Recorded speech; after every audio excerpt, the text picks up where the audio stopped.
జై శ్రీరామ్, శ్రీమత్రే నమః. జై జనసేన, జై పవన్ కళ్యాణ్, జై వారాహి. వందే మాత్రం వీక్షకులకి అందరికీ నమస్సుమాంజలు. సోషల్ మీడియా వచ్చాక రాజకీయాల్లో భాష మారిపోయింది. ముఖ్యంగా వైసీపీ ఆగమనం తర్వాత తిట్లే రాజభాషగా మారిపోయాయి. ఇంకా యూట్యూబ్ ఛానల్స్ వీళ్ళు చేసే ఇంటర్వ్యూలు, చెప్పే మాటలు, ఇక్కడ తీసుకునే ఇంటర్వ్యూలు తీసుకున్నప్పుడు సెన్సార్ అభ్యంతరకరమైన భాష వాడినప్పుడు సెన్సార్ చేయడం ఇలాంటివి లేకుండా యథేచ్ఛగా చేయడం వల్ల సమాజంలోని ద్వేషాలు పెరిగిపోతున్నాయి.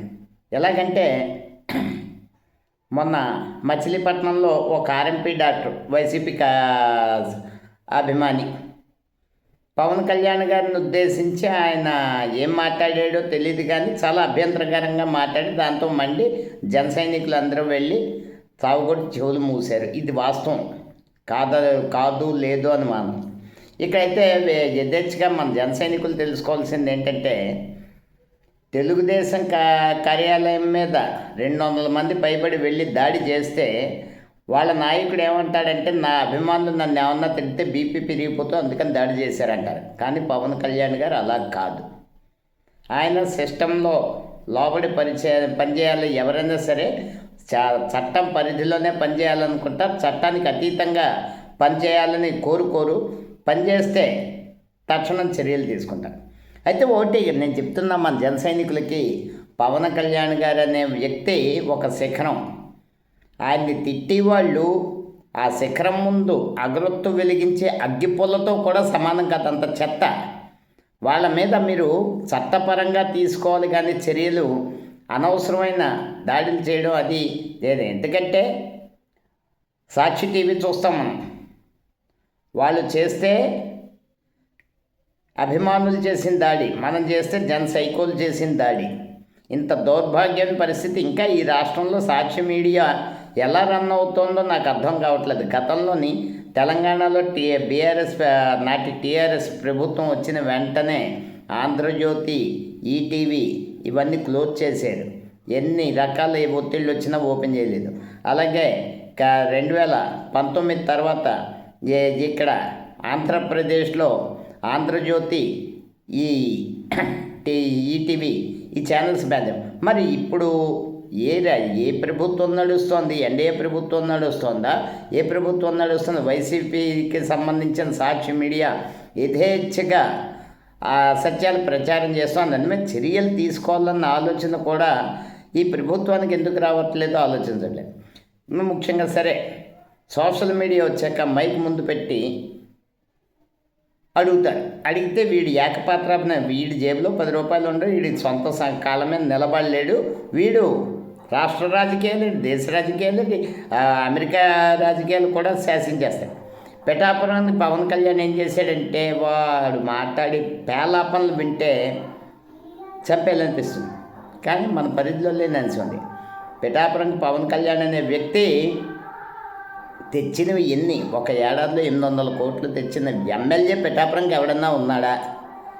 ఉప్పాడ సముద్ర తీరం, నదీ తీరాలు ఇప్పుడు కోతకు గురవుతాయి.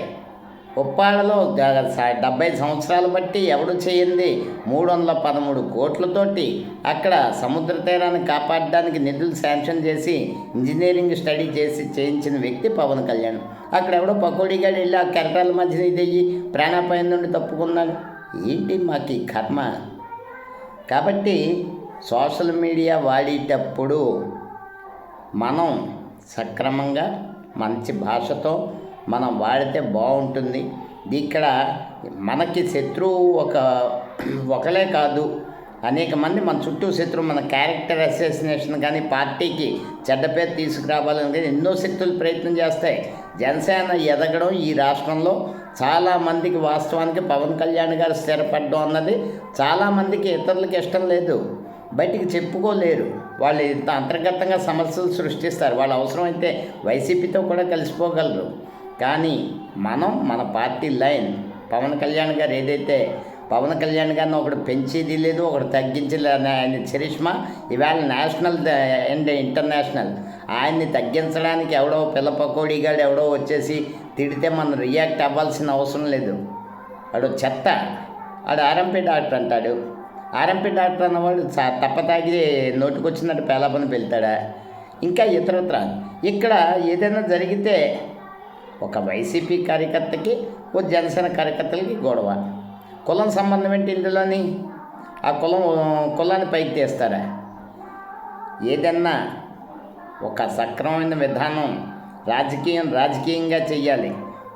బలంతో నిరూపించుకోవాలి. అంతేగాని మీకు ఒకడి మీద దాడి చేస్తే కులాన్ని పైకి లేపి కులానికి వ్యతిరేకంగా చేద్దాం, ఇలాంటివి ఈ రాష్ట్రంలో చెల్లవు. ఎన్డీఏ కూటమి ప్రభుత్వం ఉంది ఈ రాష్ట్రంలో. గతంలో లాగా నిజంగా చర్యలు తీసుకునేటట్టయితే ఈ ఆంధ్రప్రదేశ్ ప్రభుత్వం ఒక్క వైసీపీ కార్యకర్త కూడా ఈరోజు రోడ్డు మీద తిరగడు, అందరూ జైల్లోనే ఉంటారు. కానీ పద్ధతి ప్రకారం సిస్టమేటిక్గా ఆరోపణలు, ఎంక్వైరీ అన్నీ జరిగాకే కేసులు ఫైల్ అవుతున్నాయి. లేకపోతే అసలు ఎవరు ప్రశ్నించి ప్రసక్తి లేదు. 2014-19 మధ్యని ఆ రోజు ఎన్డీఏ కూటమి ప్రభుత్వాన్ని చూసాం. వైసీపీ కార్యకర్తలు ఎవరు నోరెత్తలేదు. ఆ దృష్టిలో పెట్టుకోండి. ఈరోజు ప్రభుత్వంలో కీలక భాగస్వామి పవన్ కళ్యాణ్ గారు ఏ తప్పు జరిగినా జిల్లా స్థాయిలో కానీ రాష్ట్ర స్థాయిలో కానీ లేకపోతే మన నియోజకవర్గ స్థాయి వెంటనే ఆయన దృష్టికి వెళ్తే తక్షణం కరెక్ట్ చేస్తారు. కాబట్టి జనసైనికులు నేను చేసే ముఖ్య విజ్ఞప్తి ఏంటంటే ఇలాంటి ఘటనలు జరుగుతూనే ఉంటాయి. జరిగినప్పుడు మనం నిబ్బరంగా ఉందాం. మన అధినేత పరువు ప్రతిష్టలకు భంగం వాటిల్లేలా ఎవరు మాట్లాడిన చట్టపరమైన చర్యలకు వెళ్దాం, కానీ ఎవరి మీద భౌతికపరమైన దాడులు ప్రోత్సహించడం మన అధినేత ఇది కాదు. అలాగే పార్టీ లైన్ కూడా కాదు. కాబట్టి మన అధినేత మీద దాడి చేస్తే మాటల ద్వారా దాడి చేస్తే మాటల ద్వారానే తిప్పికొడదాం.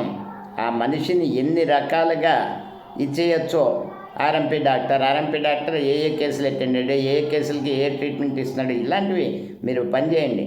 అంతేకాని అక్కడ భౌతికమైన పరమైన దాడుల్ని జనసేన పార్టీ ఉపేక్షించకూడదు కూడా. వందే మాత్రం. జై హింద్.